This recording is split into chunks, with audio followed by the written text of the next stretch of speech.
ശിവശംഭോ.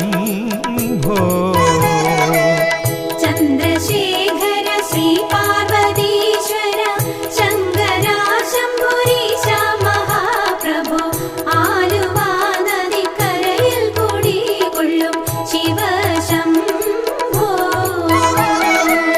പുണ്യമാം പെരിയാറിന്റെ തീരത്ത് കിഴക്കു ദർശനമായി അനാദിയാം സ്വയംഭുലിംഗമായി വാഴും മഹാപ്രഭോ ശിവശംഭോ.